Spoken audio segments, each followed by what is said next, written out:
Hey, this is Matt once again. Welcome back to another video, and this is a paid request from Masi. Thank you so much for that. And for those interested in requesting any type of videos, feel free to send it either directly to my PayPal. I do have a Cash App as well. Links are down below in the info box. I'll get to as soon as I can. And for those who sent them, thank you. I really do appreciate it. I'm trying to get to them out to you guys as soon as possible. And yeah, thank you to people out there. I really do appreciate it. Now, Masi sent in a couple requests, and I'll get to them when I can. Another one was American Gigolo from 1980, which is directed by Paul Schrader. Now, Paul Schrader wrote Taxi Driver. He's directed a couple films throughout the years, but I would say writing Taxi Driver is probably his most well-known. He would also help write Raging Bull and some other films with Scorsese. Now, this film is pretty much what introduced people to Richard Gere, who would later be in Pretty Woman, The Mothman Prophecies. And he's a guy that I don't mind Richard Gere. I mean, in real life, he seems like a bit of a turd, but acting-wise, I don't mind him.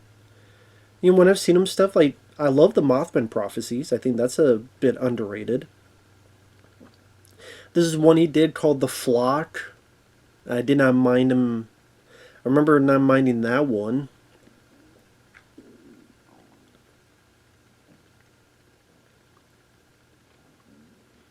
He's a guy that I don't remember a whole lot. I mean, I would say An Officer and a Gentleman is one of his more popular films. He was in The Jackal, which, yeah, his accent is a bit weird, The Jackal.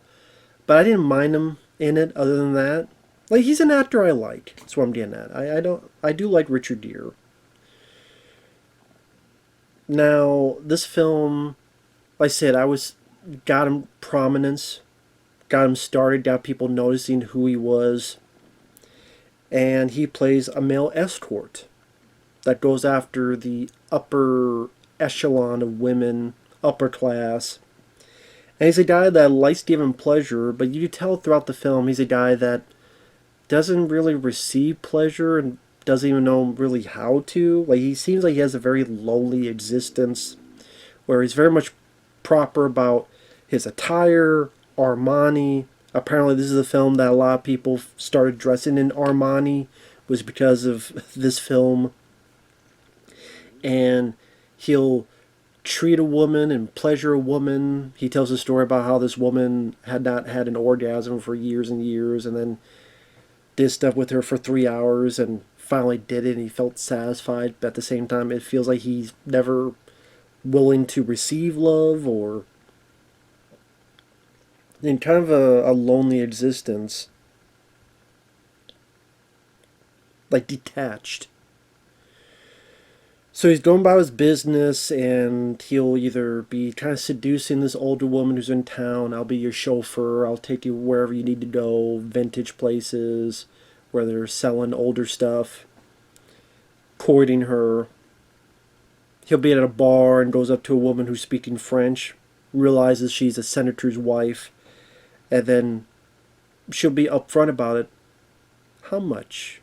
How much for one fuck? And he's like, I don't do that kind of... He does that kind of stuff, but at the same time, he's kind of a guy that... I don't know if I say he has morals, but he has this kind of thing where he doesn't want to feel like a cheapo.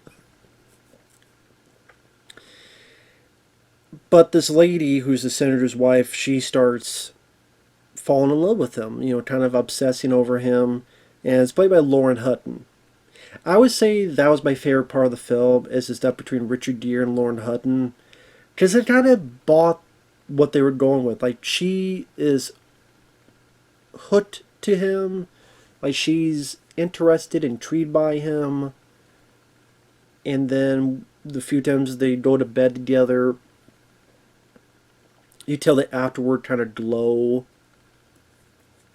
And how, like, she's trying to peek into him, and at times he's kind of shying away. But then, like, as the movie goes on, you do feel a certain sense of warmth built up between those two, that with all the other people he goes to, this is like the one person that maybe he can trust.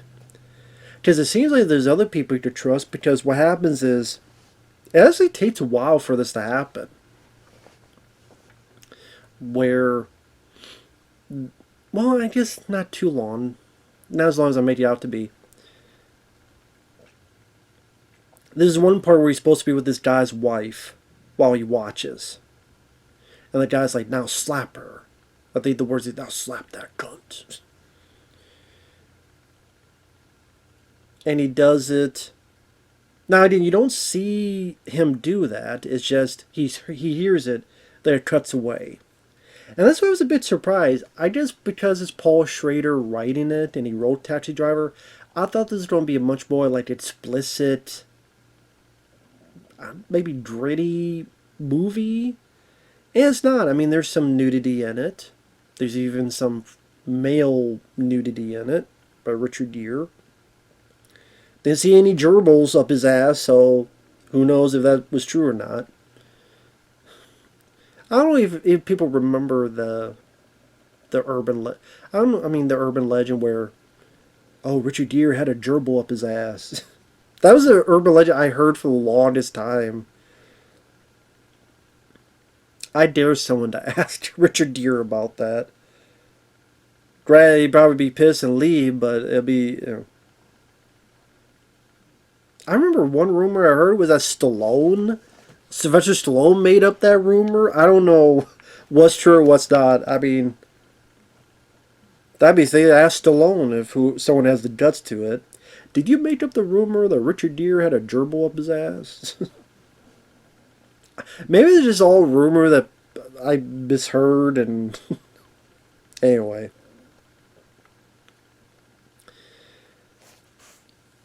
He has a few people that he talks to. You have this one girl he works for. I think her name is Anne. And she's kind of like bringing him to the more proper ladies. But then you have this pimp who, oh, do me a favor. And it's the favor he should not have done for. But it's Bill Duke. And I didn't realize Bill Duke was in this. I love Bill Duke. He was in Predator. Turn around.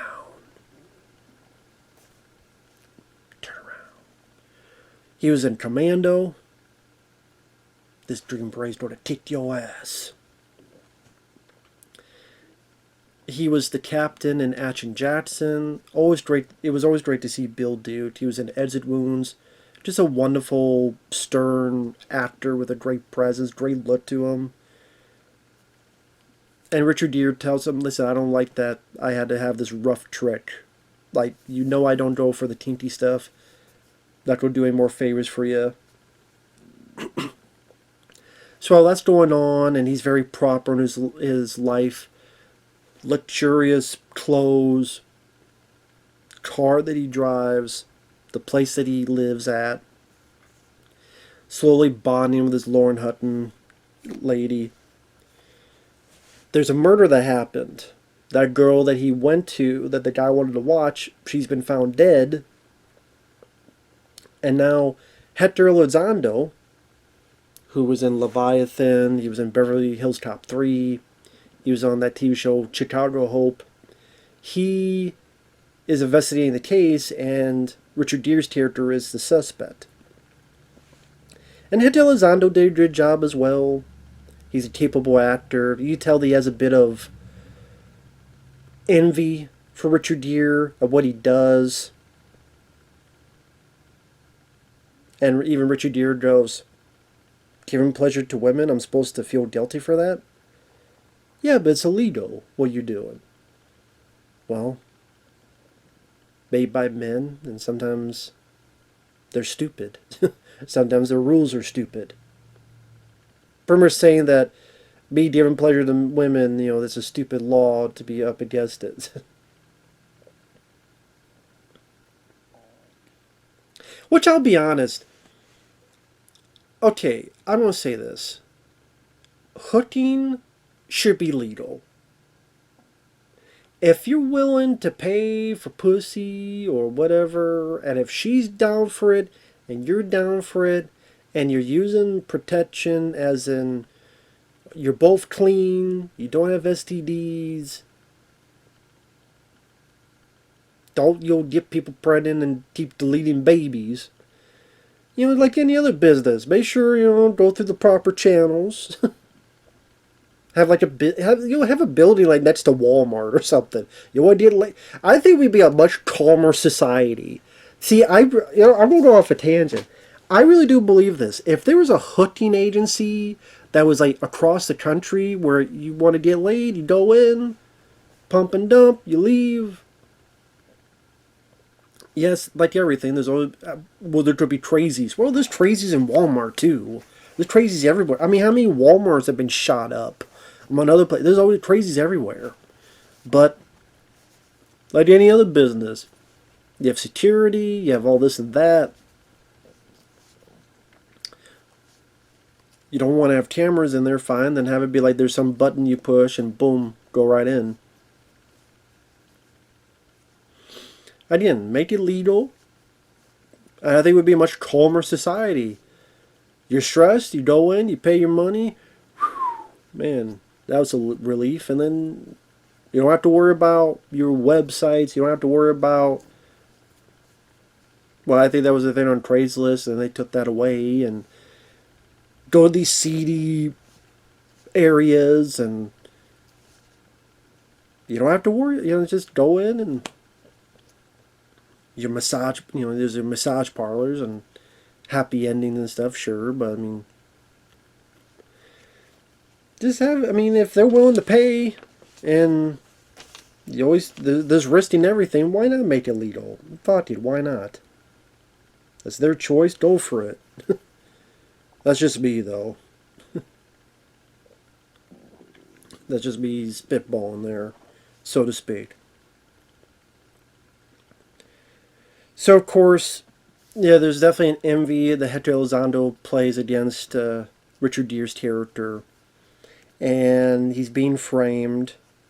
And you see kind of how his bubble gets burst and how he's more and more uncomfortable. He knows someone's framing him. More than likely someone put evidence against him. So you got to tear apart his apartment. You got to tear apart his car. Finds it. These jewels. Now, I will say I was a bit disappointed. I thought the film was going to have a lot more like tension. Whereas he doesn't know who to trust. And he doesn't know who's framing him. It's kind of like he knows from the get-go who it is. Spoilers. Here on out, spoilers. Starting now. It's Bill Duke. Big surprise. Because you see just how he acts and how he vibes with Richard Gere. And there was like no other suspects either. But I thought it'd be like a bit more of a mystery and a bit more like tension and some like cat and mouse chases. Or he's being, I didn't really feel that way. I thought it'd just be like a darker, grittier, like I said, tension-fueled film, like halfway in. Like maybe if someone like Brian De Palma did this, with films like Body Double, which I would say I put above this. I like Body Double more. Like if it was something like that, I probably would like this more.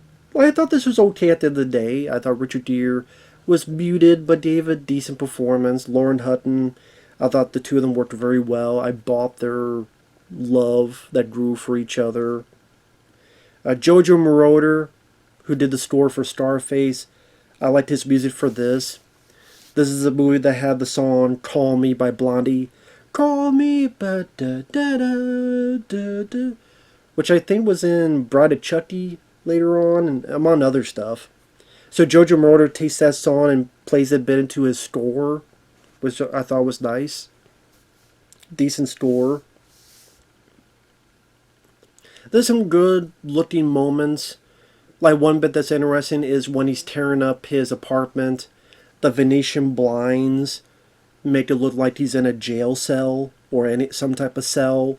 So even his own place has kind of become like a cell that he's trapped in.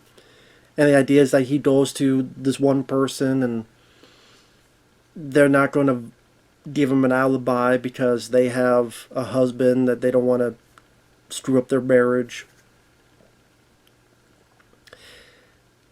there's the one girl he worked for, and she's like, I want nothing to do with you anymore.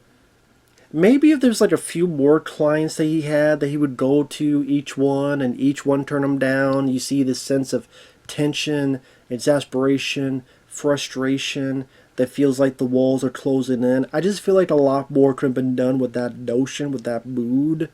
That it just feels like his world is getting smaller and smaller and smaller. Yeah, I just feel there's a lot more could have been done with that. That I would have appreciated, would have felt a bit more intense.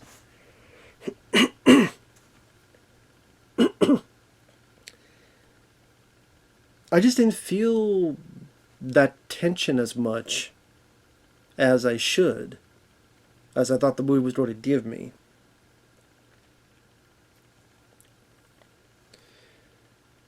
Again, what I liked best about it was the stuff between Deer and Lauren Hutton, and how she wants to help, but he's like, no, it's going to ruin your life. It's going to be a scandal. You know what a scandal is? And how you can tell she's very still in love with him, but he's trying to push her away. It's going to ruin it. I don't know what I'll do. Forget about me. That really sells their care for each other. Confronts Bill Duke.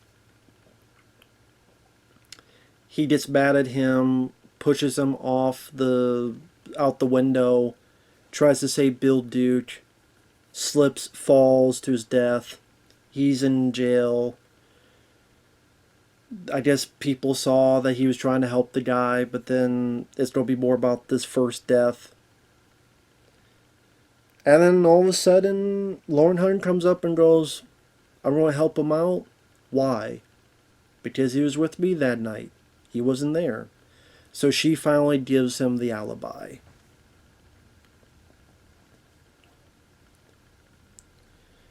And it's a nice scene where where you're on the phone and there's the glass in between. He's like, why'd you do it? Because I love you. And he's like, it's taken me forever to get to you. Kind of like, it's taken me forever to realize just who you are and how important you are. And she puts her hand up, and he has his head there. So even though he can't quite make that physical connection, it's still somewhat there. Kind of a nice little sweet, how just with all this stuff going on, finally he found someone that he could care for and who more so cares for him in that way. So that was nice to see. But yeah, do I wish there was a bit more a darker field edge to certain surroundings? Do I wish there was a bit more of this paranoia of I don't know who to trust, and there's a lot more people that he thought he could trust, that he thought in this world of friends and higher upper echelon that he could, but he realized just how fake it was, and so much more people turned him away. There's a bit more of a confrontation between him and Bill Duke that was physical, whether it be a fight or something. I guess I was wishing a bit more for that, but again, I don't mind the look of the film, and like the Venetian blinds thing that I mentioned. I like that. I like the score. I like Richard Gere and Lauren Hunt's performances. Always great to see Bill Duke in there. I thought the ending was kind of nice and a little bit sweet. And overall, I liked it for what it was. Didn't love it, but I liked it for what it was. So, take that for you will. Thanks for watching. Take care. And we'll see you guys later.